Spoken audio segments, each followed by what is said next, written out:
looked surprised and confused. "What do you mean?" asked Joey. "Well," said James thoughtfully, "I feel like everything that's happened to us in the past week or so finally made us realize how broken our circle of friendship was ever since Arthur died. It made us realize how much we all truly mean to one another. But most of all, this whole thing brought Carly and I back together again. I don't ever want to lose any of you, ever again." He turned to Carly. "Especially you, Catherine. You mean more to me than anything in this whole world, and I can't imagine my life without you. Oh, Jimmy."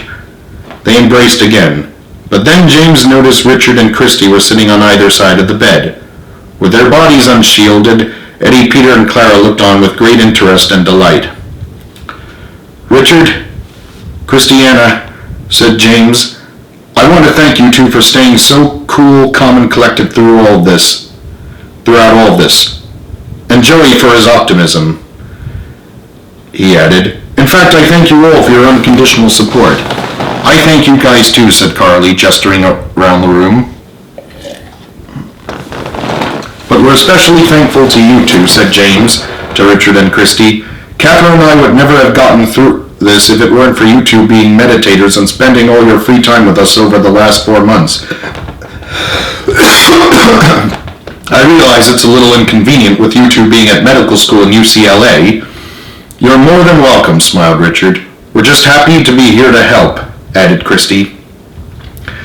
Laughing, James, Carly, Richard, and Christy all embraced each other on the bed. Joey began to get a little teary-eyed as Gary and Pedro patted him on the back. "So how long will it be before you'll be released?" Richard asked. "The rest of us are able to check out today." James sighed. "The doctor said they're keeping me for 3 days just to make sure my health and everything is in order. Admittingly, I'm not looking forward to being alone that whole time." "Don't worry, Jimmy," said Frank reassuringly. "We'll come and visit you when we get the chance. We promise. And besides, Carly said we can all bunk at your house until then," said Richard. "According to our schedules, if you're coming home in 3 days, we can spend at least one more night together before we go back to school. Right, guys?" Everyone cheered enthusiastically. Carly playfully stroked James's head as he laid down on his pillow again. "And I'll definitely be here each day to check up on you until you get back." She leaned in and whispered, "Eddie, Peter, and Clara told us everything this morning. Besides, maybe we can smoke a few more cigars in the jacuzzi tub before we move back to Burbank." James smiled as she winked at him. Just then the nurse came in. "All right, everybody," she said briskly. "Mr. Riderman needs some sleep and I have to check his blood pressure." Everybody filed out, waving to James as they did so. Carly managed to kiss him on the lips once more before leaving. As soon as everyone was gone, James fell asleep peacefully with a smile on his face as the nurse prepared to tend to him. Meanwhile, somewhere in Hollywood, an old man was reading a newspaper detailing the arrest of General Eldred Henderson and Sergeant Roy Hicks taking over as general. It also detailed the story of the Mighty Nine. The man read on with great interest as his wife came in with 2 mugs of hot chocolate. She handed one of them to her husband, and as she sat down, they read the paper together. When they had finished reading, they looked at each other and smiled, because they both had a wonderful idea. This man's name was Jack Gammelthorpe, Arthur's older brother, and his wife was named Melanie. You'll get to know who both of them are more in the sequel.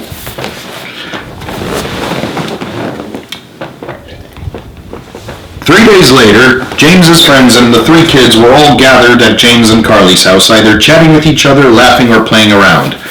Understandably, the others, Carly especially, were shocked to see the damaged game room from where James transformed. But considering he had turned into a 50-foot monster, it wasn't too surprising. If anything, it was lucky for them that the main house was still standing undamaged. Aside from the sliding glass doors, which were temporarily replaced with screen doors. "You 3 were so clever getting us out of Area 86, laughed Joey after hearing the 3 kids recount their escape plan. You dudes would make a great team, added Gary, and the fact that you made it past General Henderson's security setup is very impressive, said Frank, impressed. Hey guys, said Richard suddenly, someone's coming. Y'all reckon we should see who it is? Christy asked. Yes, let's go see. Richard went to the front door and saw a taxi driving away through the windows as he opened it. It was James, all better and looking happier than he had ever been in a long time. Richard was so shocked he initially couldn't speak. James held up his arms, and he and Richard embraced like brothers. Hi there, Richie, said James, grinning ear to ear. Welcome home, Jimmy, said Christy happily. Hey everybody, Richard called excitedly. Jimmy's back! Within seconds, the others, except Carly, who had been in the bathroom, came running down the stairs to greet James at the front door. One by one, James hugged each and every one of them. Christy also kissed him on each cheek. The happiness was so overwhelming yet heartwarming.